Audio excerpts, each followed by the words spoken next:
no barbeiro. Talvez eu possa compartilhar com milhares de pessoas que estão assistindo agora os sinais sutis, mas poderosos, de que você pode ter resistência à insulina, mesmo que seus exames laboratoriais pareçam completamente normais. Sejamos claros, a resistência à insulina é uma das maiores causas por trás do ganho de peso. Diabetes tipo 2, pressão alta, doenças cardíacas e até demência. O problema é que a maioria das pessoas não percebe que tem até que seja tarde demais. Os médicos geralmente também não descobrem porque seus exames laboratoriais normais podem parecer normais enquanto seu corpo grita silenciosamente por socorro. Então, hoje vou compartilhar 12 sinais de que seu corpo pode ser resistente à insulina. À medida que examinamos cada um deles, darei a você não apenas o sinal em si, mas o porquê, o mecanismo que explica por que isso acontece. E eu garanto que alguns deles vão te surpreender. Fique até o final porque também vou compartilhar quais exames são mais úteis como bônus. O primeiro sinal é a gordura da barriga, especialmente quando sua cintura começa a se expandir, mesmo que seu peso não mude muito. A gordura que se acumula ao redor dos seus órgãos, chamada gordura visceral, é o tipo mais perigoso. A insulina é um hormônio de armazenamento. Ela diz ao seu corpo para manter a gordura armazenada. Mas quando suas células param de ouvir a insulina, seu corpo responde bombeando ainda mais. Essa insulina extra torna quase impossível queimar gordura, especialmente na região da cintura. E aqui vai um fato menos conhecido. A gordura visceral é biologicamente ativa. Ela não fica parada. Ela secreta substâncias químicas inflamatórias que pioram a resistência à insulina, criando um ciclo vicioso. O segundo sinal são as marcas na pele. Essas pequenas saliências carnudas que aparecem no pescoço, nas axilas e nas pálpebras podem parecer inofensivas, mas são como outdoors anunciando altos níveis de insulina. Isso ocorre porque a insulina pode estimular excessivamente os fatores de crescimento na pele, causando essas marcas. Se você tem várias delas, seu corpo pode estar lhe dizendo algo mais do que apenas que você precisa consultar um dermatologista. Intimamente relacionado a isso está o sinal número 3. Manchas escuras e aveludadas na pele chamadas aantoses nigatis.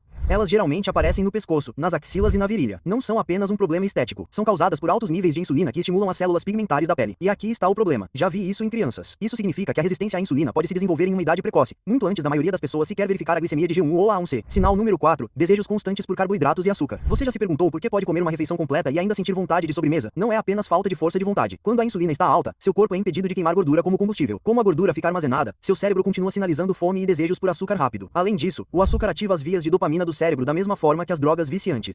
Então, quando você se sente fora de controle perto de biscoitos ou pão, não é apenas uma falha de caráter, é bioquímica. O número 5 é a temida queda de energia da tarde. Você conhece o padrão. Você almoça e, por volta das 2 ou 3 da tarde, sente como se alguém tivesse desligado sua bateria. Essa queda geralmente é atribuída a não dormir bem ou a muito estresse. Mas o verdadeiro culpado pode ser sua montanha-russa de açúcar no sangue. A insulina sobe após uma refeição rica em carboidratos. Então o açúcar no sangue cai vertiginosamente, deixando você confuso, cansado e irritado. Parece muito com fadiga adrenal, mas, na verdade, geralmente é fadiga metabólica. O sexto sinal é frustrante para quase todos que lidam com isso. Dificuldade em perder peso, apesar de fazer todas as coisas certas. Você conta calorias, se exercita, se alimenta de forma saudável e, mesmo assim, a balança não se move. Por quê? Insulina alta. A gordura fica presa nas células de gordura, como dinheiro guardado a 7 chaves. Não importa o quanto você tente, seu corpo não terá acesso a essa gordura como combustível. E há um detalhe surpreendente. Às vezes, mesmo as pessoas que seguem uma dieta low carb ou cetogênica não perdem peso imediatamente se forem muito resistentes à insulina. Leva tempo para reiniciar o sistema. O sétimo sinal é a pressão alta. A maioria das pessoas acha que a pressão alta tem a ver com sal, mas a resistência à insulina desempenha um papel mais proeminente aqui. Níveis altos de insulina dizem aos seus rins para reter sódio e água. Mais líquido nos vasos sanguíneos significa pressão mais alta. Sem mencionar que estados de alta insulina levam à constrição e inflamação dos vasos sanguíneos. Ao dizerem para comer menos sal, os médicos ignoram a insulina, a verdadeira culpada. O oitavo é a névoa cerebral ou falta de concentração. A resistência à insulina não afeta apenas sua cintura, ela afeta seu cérebro. Seus neurônios precisam de um suprimento constante de combustível, mas quando o açúcar no sangue está oscilando para cima e para baixo, seu cérebro se esforça para acompanhar. Isso leva ao esquecimento, confusão e aquela sensação de nebulosidade. E aqui está algo que muitos não sabem. A resistência à insulina no cérebro é um dos fatores que causam a doença de Alzheimer. Alguns pesquisadores até a chamam de diabetes tipo 3. O sinal número 1 é a micção frequente. Agora, se você foi diagnosticado com diabetes, você sabe disso bem. Mesmo com exames normais, leve resistência à insulina e açúcar no sangue levemente elevado podem causar micções mais frequentes. Com o tempo, isso sobrecarrega seus rins, o que é um dos motivos pelos quais a resistência à insulina é uma das principais causas de doença renal. O número 10 é específico para mulheres. Síndrome dos ovários policísticos ou SOP. A resistência à insulina faz com que os ovários produzam mais hormônios masculinos ou andrógenos, o que leva a ciclos irregulares, acne e infertilidade. Na verdade, até 70% das mulheres com SOP têm a resistência à insulina como causa raiz. A boa notícia é que, quando você trata a resistência à insulina, muitos desses sintomas melhoram drasticamente. O 11º sinal é gota ou crises recorrentes de ácido úrico alto. A maioria das pessoas ouve que isso é causado pelo consumo excessivo de carne vermelha, mas aqui está a verdade. A resistência à insulina é um fator importante. Altos níveis de insulina reduzem a capacidade dos rins de eliminar o ácido úrico. E adivinha o que mais aumenta o ácido úrico? Frutose. Sim, o açúcar dos refrigerantes, sucos de frutas e até mesmo aqueles chamados smoothies saudáveis. Então, não é o bife, é o açúcar e a resistência à insulina. E, finalmente, o número 12, problemas de sono, especialmente a apneia do sono. Sim, o ganho de peso ao redor do pescoço pode piorar a apneia ao estreitar as vias aéreas, mas a resistência à insulina em si também pode atrapalhar o sono. Ela interfere na melatonina, o hormônio que ajuda a regular seu ritmo circadiano. Então, se você acorda cansado, roncando alto ou com falta de ar à noite, não culpe apenas o seu colchão. A resistência à insulina pode estar influenciando. Agora, eu prometi a você um bônus, e aqui está. Embora este vídeo seja sobre como detectar a resistência à insulina sem exames laboratoriais, existem alguns exames de sangue que podem ajudar a confirmar o que você está vendo no espelho. O mais útil é o teste de insulina em G1. A maioria dos laboratórios considera normal qualquer valor abaixo de 25.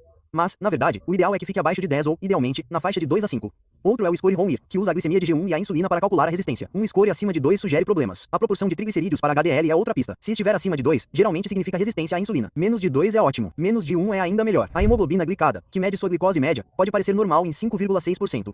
Mas isso já está no caminho da disfunção. E um teste de septide pode dar uma ideia de quanta insulina seu pâncreas está produzindo. Então, deixe-me perguntar, quantos desses 12 sinais você reconheceu em si mesmo? Mesmo 1 ou 2 devem ser suficientes para acender um sinal de alerta. A boa notícia é que a resistência à insulina não é identidade. É uma condição reversível quando tratada na raiz. E a maneira de fazer isso é mudando o que você come, como você se movimenta, como você dorme e como você lida com o estresse. Antes de encerrarmos, eu adoraria ouvir você. Qual desses sinais mais te surpreendeu? O que eu deixei passar? Deixe sua resposta nos comentários. E se você estiver pronto para se aprofundar em como prevenir a resistência à insulina, confira meu vídeo sobre como adotar uma dieta baixa em carboidratos. E para pessoas com diabetes, leia meu livro, Conserte Sua Dieta, Conserte Seu Diabetes. Vou fixar ambos nos comentários. E se este vídeo te ajudou, reserve um momento para curtir, compartilhar e se inscrever. Dessa forma, você não perderá os próximos vídeos que podem literalmente mudar sua saúde e sua vida. Obrigado por assistir e lembre-se, seus exames podem parecer normais, mas seu corpo não mente. Preste atenção no barbeiro. Talvez eu possa compartilhar com milhares de pessoas que estão assistindo agora os sinais sutis, mas poderosos, de que você pode ter resistência à insulina, mesmo